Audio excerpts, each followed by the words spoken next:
अस्सलामुअलैकुम नाज़रीन, आप देख रहे हैं पाकिस्तान टेलीविजन न्यूज़ और प्रोग्राम न्यूज़ एट 6 में मैं हूं आपका मेज़बान अली जन्नत और मैं हूं सदफ अली खान। नाज़रीन, आज प्रोग्राम में जिन खबरों के हवाले से तफसीली तौर पर बातचीत होगी, सबसे पहले तो भारत अपनी दहशतगर्दी की रिवायत से कभी बाज नहीं आ सकता।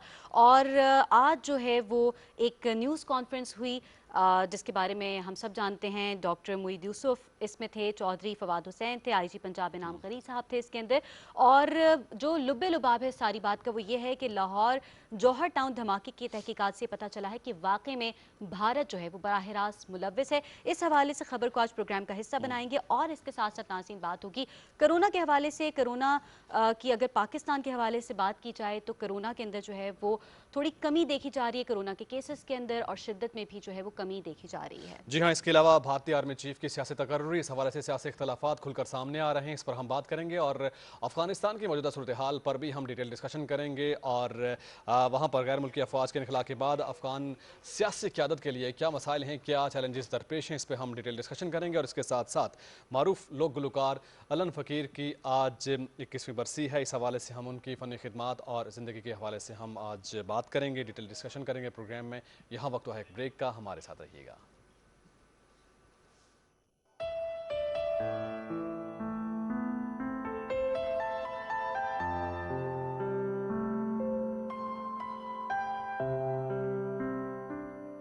निगाहे इश्क़ो मस्ती में वही अव्वल, वही आखिर, वही कुरान, वही फुरकान, वही यासीन, वही त्वाहा।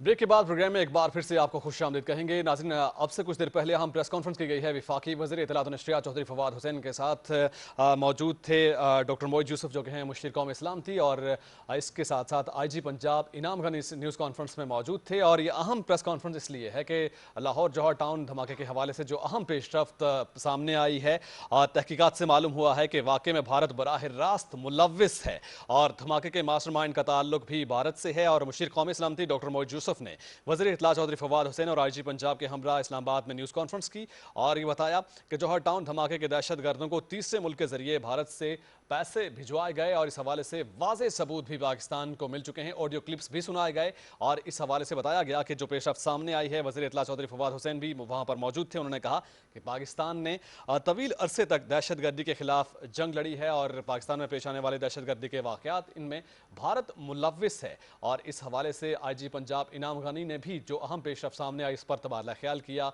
और वहाँ पर मौजूद सहाफ़ियों से भी उन्होंने बातचीत की, सहाफ़ियों की जानिब से सवालात किए गए, इस पर भी उन्होंने जवाबात दिए। और ख़ास करके भारत के हवाले से जो दहशत गर्दी से मुताल्लिक बात की गई है, भारत हमेशा से ही वहाँ पर दहशत गर्दाना कार्रवाइयों में मुलव्विस रहा है। और आईजी पंजाब ने इस मुताल्लिक तफसीली ब्रीफिंग में बताया है कि इंसदाद दहशत गर्दी की जानिब से, महकमे की जानिब से ये बताया गया है कि 16 घंटे के अंदर दहशत गर्दी के इस वाक़े की तहकीकात को मुकम्मल किया गया है, जो कि सदफ एक अहम पेशरफ्त है। हमारे जो इदारे हैं, तहकीकात करने वाले मुल्की इदारे हैं, उन्होंने दुश्मन की तमाम चालों को बेनकाब किया है और बरवक्त कार्रवाई की है और मुल्जिमान को गिरफ्तार किया है।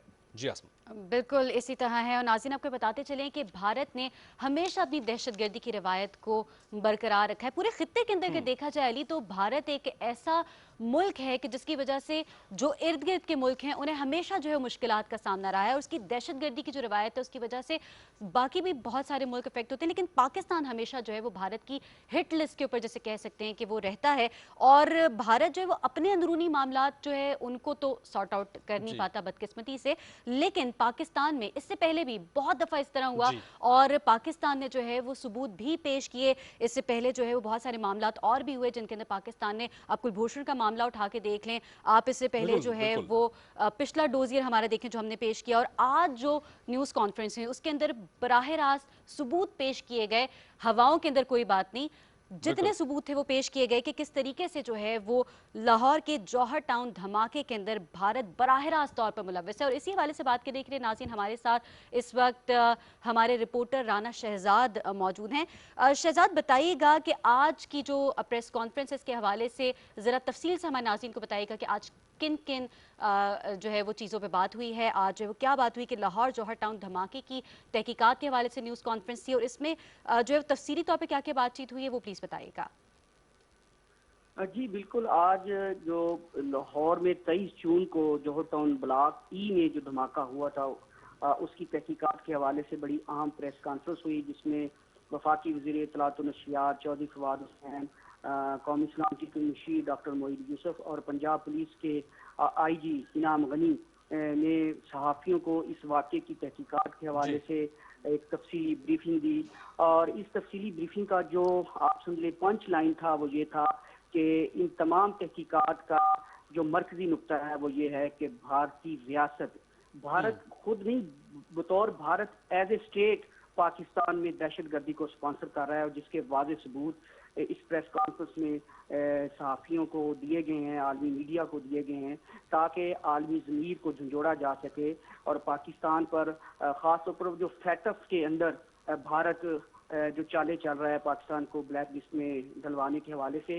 इस प्रेस कॉन्फ्रेंस में डॉक्टर मोईद यूसुफ ने बताया कि इस वाक़े की तहकीकात से वाज़े सबूत मिले हैं कि भारतीय रियासत टेरर फ्रांसिंग में मुलव्वस है, और उस हवाले से जो सबूत हैं वो उन्होंने सामने भी पेश किए। डॉक्टर मोईद यूसुफ ने ये भी बताया कि जो गुज़िश्ता साल नवंबर में भारतीय रियासती दहशत गर्दी के हवाले से एक डोजियर भी आलमी बरादरी के सामने पेश किया गया और UNO को भी पेश किया गया। उसके बाद ये जो लाहौर जौहर टाउन का वाक़या है, इसमें भी भारतीय रियासती दहशत गर्दी जो फाइनेंस कर रहा है इस खित्ते में, स्पेशली पाकिस्तान में, उस हवाले से भी दुनिया को आगाह किया और दुनिया इस मामले का नोटिस ले। सही। राणा साहब, आप चूंकि इस प्रेस कॉन्फ्रेंस में मौजूद थे, आपने सवालात भी किए और मुल्की इदारों ने दुश्मन की चालों को बेनकाब किया है और ये अहम कार्रवाई अमल में लाई गई, और हमने देखा कि बरवक्त कार्रवाई के जरिए मुलजिमान का ट्रेस आउट होना एक अहम पेशरफ्त है। कानून नाफिज करने वालों इदारों के हवाले से अगर हम बात करें तो जो हमारे मुल्की इदारे हैं उनका कितना अहम रोल रहा है, इस हवाले से बताइए। जी अली जन्नत, इस हवाले से भी बड़ी एक अहम जो हमें बात पता चली इस प्रेस कॉन्फ्रेंस में, जो IG पंजाब पुलिस इनाम गनी ने बताई कि इस वाक़े के 16 घंटे के अंदर पंजाब पुलिस का जो शोबा है CTD काउंटर टेररिज्म डिपार्टमेंट, और जिसमें जो मुख्तलिफ हमारी मुल्की इंटेलिजेंस एजेंसियाँ जिसमें ISI, military intelligence bureau, special branch Punjab police की, उनके तावन से सिर्फ 16 घंटे के अंदर जो मुल्ज़िम है वो उनको ट्रेस किया ना सिर्फ, फिर उनको गिरफ्तार किया और जो शवाहिद थे उनको ज़ाया होने से बचाया। और इस दौरान जो बड़ी दिलचस्प बात बताई मुशीर कौमी सलामती डॉक्टर मोईद यूसुफ ने कि भारत की जो खुफिया इदारे हैं उन्होंने इसी दौरान पाकिस्तान के जो इंटेलिजेंस के इदारे हैं उन पर हज़ारों साइबर अटैक्स किए ताकि पाकिस्तान की इंटेलिजेंस जो शेयरिंग है उसको रोका जा सके और जो दहशत गर्दी में मुलव्वस अफराद हैं उनको फरार होने का या महफूज ठिकाने तक पहुंचने का मौका मिल सके। लेकिन पाकिस्तान के इन इदारों ने भारत के साइबर अटैक्स को भी नाकाम बनाया और इन मुल्ज़िमों को भी भागने नहीं दिया और उनको गिरफ्तार किया। और इस हवाले से मैं आपको ये भी बताता चलूँ कि अभी चंद दिन पहले ही वज़ीर आज़म इमरान खान की क़यादत में पाकिस्तान की तारीख में पहली बार जो इंटेलिजेंस इदारे हैं उनका मुश्तरका इजलास भी हुआ, जिसमें जो इंटेलिजेंस शेयरिंग के हवाले से एक बाकायदा लाहा अमल बनाया गया और उसी इजलास के बाद ये सारी सूरत जो है वो क्लियर हुई और पाकिस्तान की खुफिया इदारों ने पंजाब पुलिस की मदद की और पंजाब पुलिस ने इस वाक़े में मुलव्वस दहशतगर्दों को विदिन 16 आवर्स गिरफ्तार करके दुश्मन को फरार होने से रोका, उनकी चालों को नाकाम बनाया। जी सही। शहजाद, आपने ये भी कहा कि आलमी ज़मीर को झंझोड़ने की बात की, लेकिन हम ये देखा जा रहा है कि पाकिस्तान में तखरीब कारी की कार्रवाइयों में कोई पहली दफ़ा भारत जो है वो मुलव्वस नहीं नज़र आ रहा है। एक रिवायत है जो चलती चली आ रही है और इससे पहले भी हम देखें अगर भारत के हवाले से तो भारत ने जो है वो लद्दाख आप उठा के देख लें, आप मकबूजा जम्मू कश्मीर उठा के देख लें, पुलवामा अटैक्स की आप बात करें, आप कुलभूषण की बात करें, हमने तो बहुत सारे सबूत जो है वो एक तसलसल के साथ जो है वो यकी बाद दीगरे पेश किए हैं। इससे पहले एक डोजियर पेश किया गया, आज की न्यूज़ कॉन्फ्रेंस की गई। आलमी ज़मीर को झंझोड़ने के लिए क्या ये इतनी सारी चीज़ें, क्योंकि ये तो सबूत है ना जो नज़र आ रहे हैं, क्या ये इतनी सारी चीज़ें काफ़ी नहीं है? क्या अब इसके अलावा और क्या प्रोवाइड किया जाएगा आलमी बरादरी को तो ज़मीर को झंझोड़ा जा सकेगा? ये बताइएगा। जी, आपने दुरुस्त कहा। इसी हवाले कॉन्फ्रेंस में मुशीर कौमी इस्लामती डॉक्टर मोईद यूसुफ से तकरीबन इसी से मिलता जुलता सवाल भी किया कि हम बार बार जो है डोजियर भी दे रहे हैं, सबूत भी दे रहे हैं, लेकिन आलमी बरादरी में हमारा मौक़िफ़ जो है वो उस तरह पजीराई हासिल नहीं कर सकता। तो इसकी क्या वजह है? तो उन्होंने बताया कि एक तो मुख्तलिफ मुल्कों के स्टेक्स हैं भारत के अंदर, और दूसरी बात यह है कि पाकिस्तान जो इस वक्त हमारी स्ट्रेटजी है कि हम अपनी सरजमीन को किसी भी मुल्क के खिलाफ इस्तेमाल नहीं होने देंगे। हमारी एक मजबूत एक सिफारती पॉलिसी मौजूद है। हम अपने हमसायों के साथ पुरअमन ताल्लुकात चाहते हैं, लेकिन इज्जत और बराबरी के साथ।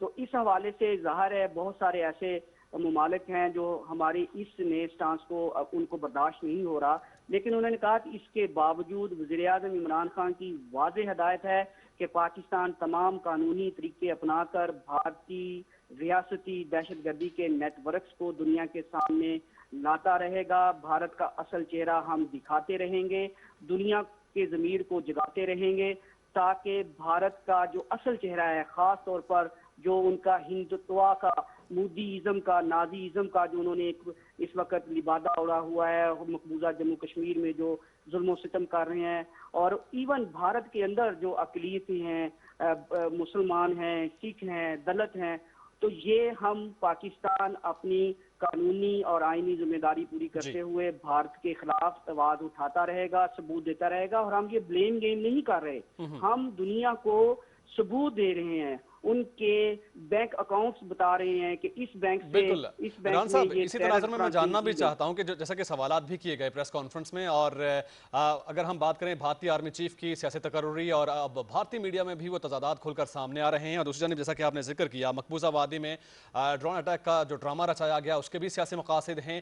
और मुख्तसरन बताइएगा कि अब आलमी सतह पर रुजू करने के लिए पाकिस्तान कौन सा फोरम इस्तेमाल करेगा, इस बारे में सवालात किए गए, और खास करके फैक्ट ऑफ के ग्रे लिस्ट के हवाले से भी कुछ क्वेश्चन किए गए थे। इस तनाजुर में भी थोड़ी सी सूरत हाल वाज़ेह कीजिए।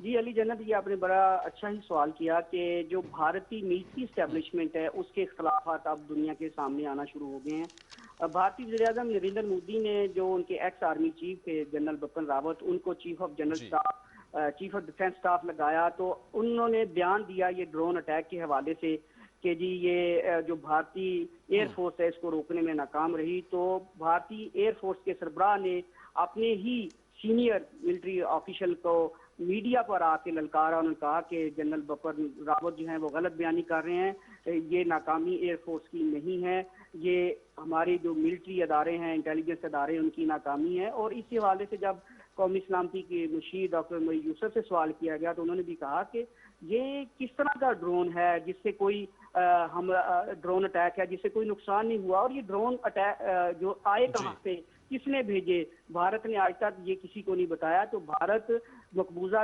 वादी में जो जुल्म सितम जारी है उसको छिपाने के लिए, दुनिया की तवज्जो हटाने के लिए इस तरह का उन्होंने ड्रोन अटैक का बिल्कुल इसी तरह ड्रामा किया गया ड्रोन अटैक का। बहुत शुक्रिया राना शहजाद, आप हमारे साथ थे, हमें तफसीलात से आगाह कर रहे थे। आज होने वाली न्यूज़ कॉन्फ्रेंस के हवाले से जो है वो नाज़रीन हम बात कर रहे हैं। आज जो है वो मुशीर कौमी सलामती डॉक्टर मोईद यूसुफ और वज़ीर इत्तलात चौधरी फवाद हुसैन और IG पंजाब इनाम गनी ने जो है वो एक प्रेस कॉन्फ्रेंस की, और इसी हवाले से जो है बातचीत जारी है। लाहौर जौहर टाउन धमाके की तहकीकात से नाज़रीन ने पता चला है कि वाक़े में भारत बराह रास्त मुलव्वस है। हमारे साथ अब्दुल्ला हमीद गुल साहब हैं, उन्होंने हमें टेलीफोन लाइन पर ज्वाइन किया है, उनसे भी मज़ीद इस हवाले से बातचीत करते चलते हैं।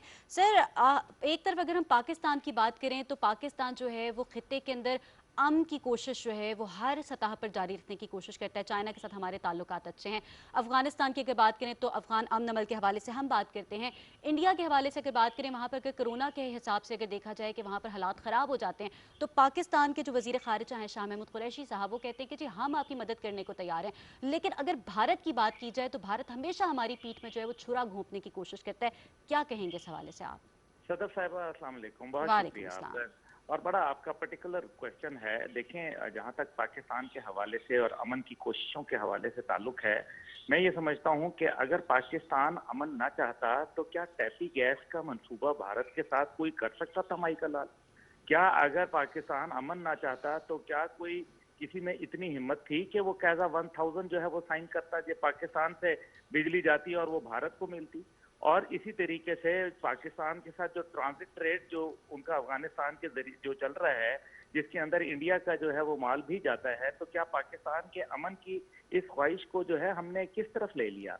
और सबसे बढ़कर तो ये है कि अगर पाकिस्तान ना चाहता, और ये मैं नहीं कहता, पूरी दुनिया कह रही है, खुद अमेरिका कह रहा है, तो क्या अमेरिकी फौज की कोई एक भी वापस जा सकता था पुरअमन अंदाज में अफगानिस्तान से? ये पाकिस्तान है जिसने एक रास्ता उनको जो है वो फराहम किया, एक ऐसा रास्ता जो अमन की तरफ ले गया खित्ते को, न कि तबाही और बर्बादी की तरफ ले गया, वरना मैसेकर हो जाता। और माजी के अंदर क्या रशिया को पाकिस्तान ने अमन के जरिए जो है वापस नहीं जाने दिया आमू दरिया के पार? तो ये सारी वो बातें हैं जिसके ऊपर हमें गौर करना चाहिए। अभी आपने ड्रोन की बात की, जन्नत फरमा रहे थे ड्रोन के हवाले से। देखिए, ड्रोन के हवाले से बड़ा इंपॉर्टेंट किरदार ये है कि अगर ड्रोन की पहली बात है, पाकिस्तान को भेजने की जरूरत क्या है? जब आज दुनिया में सैटेलाइट इमेजरी मौजूद है, आपको ड्रोन क्यों भेजना है?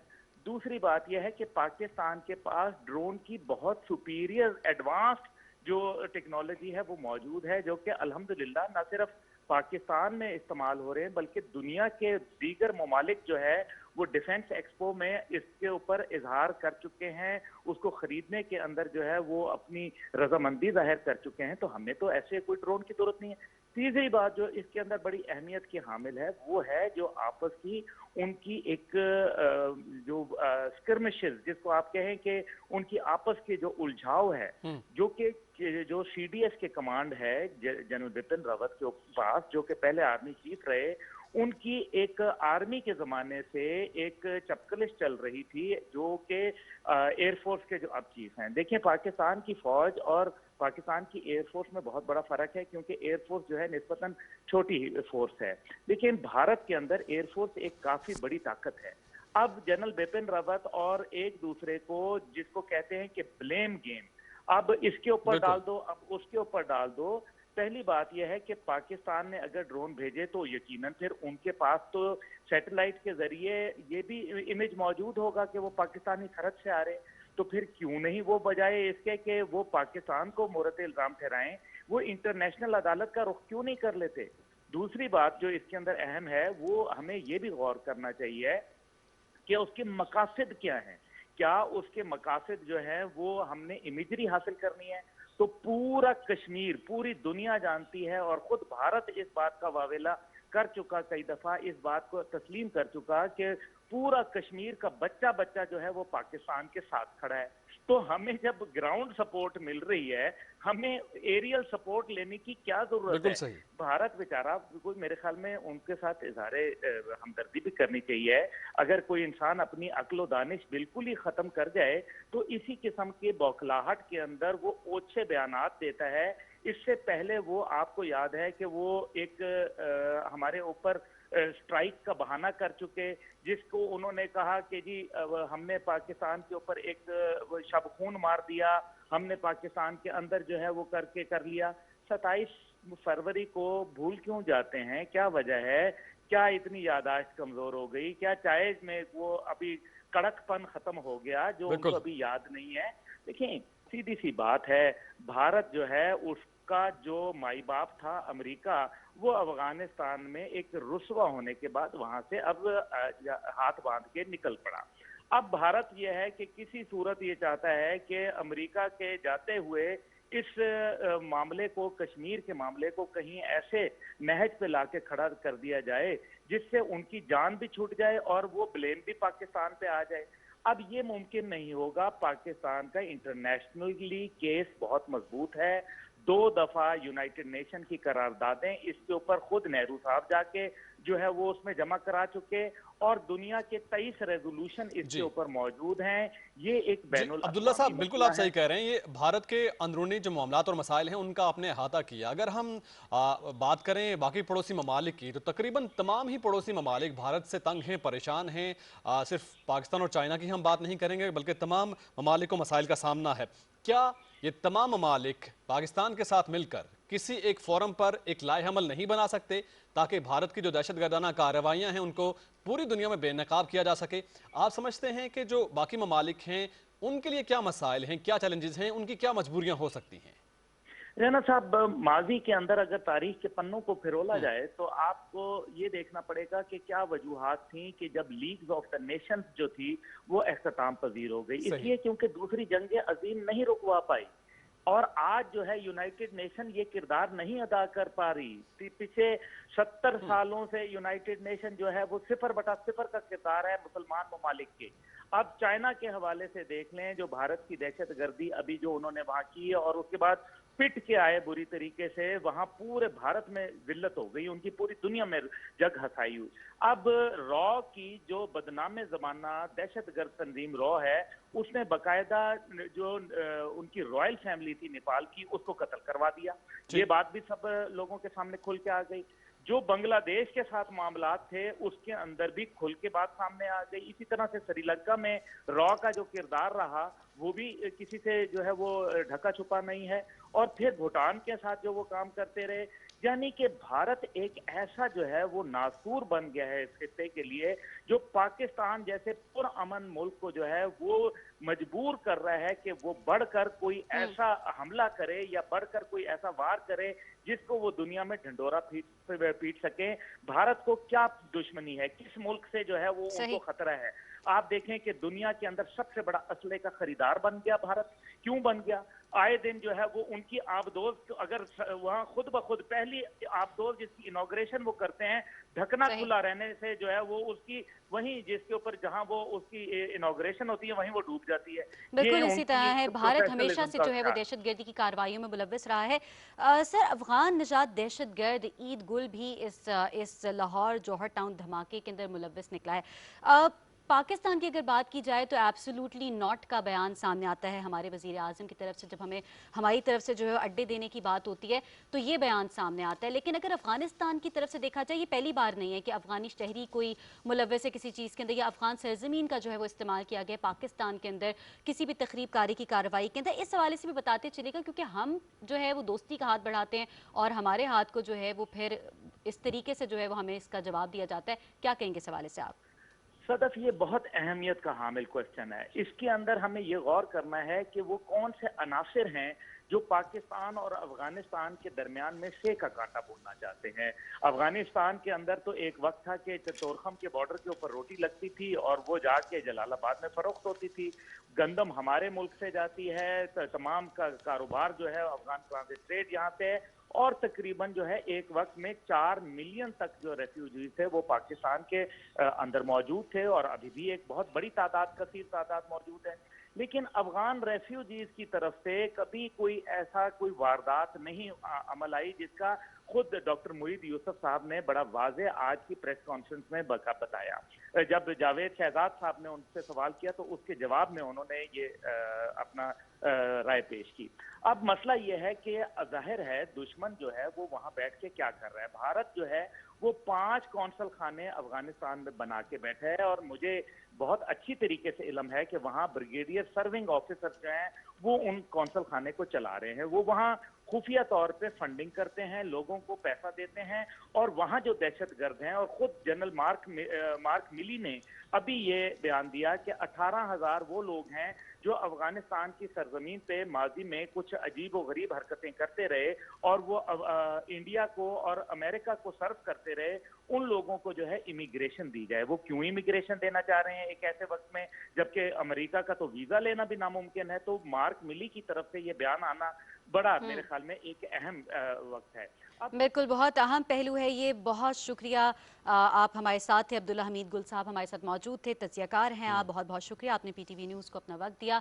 अली, ये जो मामलात देखने के अंदर आ रहे हैं, अफगानिस्तान की बात कर लें या हम भारत की बात कर लें, पाकिस्तान के साथ हमेशा जो है पीठ में छुरा ही घोंपा जाता है, और ये रिवायत एक चलती चली आ रही है। पाकिस्तान ने हमेशा जो है वो खित्ते में अमन के लिए अपनी कोशिशों के हवाले से जो है हमेशा उनको जारी रखा, हमेशा उन्हें तेज़ किया, और एब्सोल्युटली नॉट का जो बयान था वो बहुत अहमियत का हामिल है। पूरी दुनिया के अंदर उसका एक ढंढोरा जो है वो मच गया कि पाकिस्तान ने जो है वो एक इतने बड़े प्लेटफॉर्म के ऊपर बैठ के इतना बड़ा जो है वो बात की। बहुत दिल गुर्दा जिगरा इस चीज़ के लिए चाहिए होता है। लेकिन अगर हम साथ ही साथ बात करें अफगानिस्तान की, तो अफगानिस्तान की जानिब से जो है वो इसका हमें कोई रिस्पॉन्स नहीं मिला। हमें इतना कुछ करके भी अफगानिस्तान की जानिब से और भारत की तरफ से भी हमने जो है वो इंसानी हमदर्दी का हाथ बढ़ाया। कोरोना के दिनों में जो है वो पाकिस्तान की तरफ से हैशटैग्स निकले जी कि हम आपके साथ हैं, हम दुआएं करें इंडिया के लिए। लेकिन ये क्या है कि मतलब इंडिया जो है वो हमारे साथ हमेशा इसी किस्म का बर्ताव रखता है। नाज़रीन, ये तो थी कुछ बात लाहौर जौहर टाउन धमाके के हवाले से। अब बात करेंगे पाकिस्तान के अंदर जो है वो कोरोना के हवाले से, कोरोना ही के हवाले से जो है वो बाकी अगर मुल्कों के अंदर देखा जाए कोरोना की तो क्या सूरत हाल है इस पर हम बात करेंगे। जहां हम देख रहे हैं कि वैक्सीनेशन का अमल जारी है और वहां साथ साथ ये भी देखने में आ रहा है कि कोरोना वायरस के जो मुस्बत केसेस हैं उनकी तादाद में भी खासी हद तक कमी आ रही है। और अब चूंकि ईद उल अज़हा के हवाले से भी SOPs जारी कर दी गई हैं और हम सब पर यह लाजिम है कि इनफरादी तौर पर और इज्तिमाई तौर पर हम SOPs को फॉलो करें और वो जो हिदायत जो गवर्नमेंट की जानिब से दी गई हैं उन SOPs को फॉलो किया जाना बहुत ही ज़रूरी है। क्योंकि ठीक इसी तनाजुर में अगर हम ईद उल फितर की बात करें तो इस दौरान भी देखा गया कि अवाम की जानिब से मिसाली ताउन देखने को मिला, हुकूमत की जानिब से जो इकदाम किए गए, जो इनिशिएटिव उठाए गए और उसके बाद अब समरात सामने आ रहे हैं। इसी पर हम बात करेंगे। डॉक्टर राशिद जहांगीर साहब हमें ज्वाइन कर रहे हैं, पब्लिक हेल्थ एक्सपर्ट हैं। सर, बहुत बहुत शुक्रिया आपके कीमती वक्त का पाकिस्तान टेलीविजन न्यूज़ के लिए आपने वक्त निकाला। सबसे पहले वैक्सीनेशन के हवाले से मैं आपसे जानना चाहूँगा, आपकी मौजूदगी का फ़ायदा उठाते हुए सर, जो अहम मसला सामने आ रहा है बैरून मुल्क जाने वाले मुसाफिरों को, सबसे अहम जो मसला दरपेश है वो ये है कि लेट्स से उन्होंने कोविड की एक डोज अगर लगवाई है, लेट्स से अगर साइनोवैक लगवाई है, वो शायद साइनोवैक किसी दूसरे मुल्क के लिए कारआमद ना हो, वहाँ पर काबिल कबूल ना हो और उनके लिए मसला ये है कि अब उनकी फ़्लाइट वो नहीं ले सकते। दूसरी डोज वो लगवाएंगे, किसकी लगवाएंगे? अगर दूसरी डोज फाइजर की लगवानी है तो क्या उसके लिए कोई टाइम फ्रेम दिया गया है कि किसी टाइम के बाद वो दूसरी डोज लगवा सकते हैं? इस हवाले से काफ़ी लोग परेशानी का शिकार हैं। इस बारे में बता सकते हैं आप कि क्या NCOC की जानिब से इस मामले को किस तरह से एड्रेस किया जा रहा है, क्या हिकमत अमली बनाई जा रही है सर?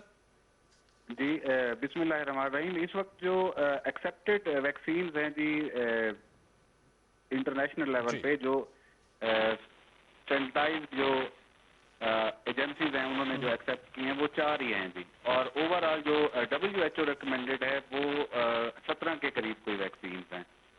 तो अब चूंकि इनके मुख्तलिफ स्टैंडर्ड्स होते हैं, जब वैक्सीन जो लॉन्च की जाती है तो इसको मुख्तलिफ मराहिल से गुजारा जाता है, इसके क्वालिटी कंट्रोल मैनेजमेंट्स होती हैं। तो उस हवाले से अभी तक रिसर्चेस भी चूंकि चल रही हैं और काफ़ी सारी चीज़ें हम ये देखते हैं कि खसूसन जो यूरोपियन या अमेरिकन कंट्रीज के अलावा जो बाकी मुल्कों ममालिक ने जो वैक्सीन बनाई हैं, अभी तक जो CDC है या FDA है उसने उसको अप्रूवल नहीं दी।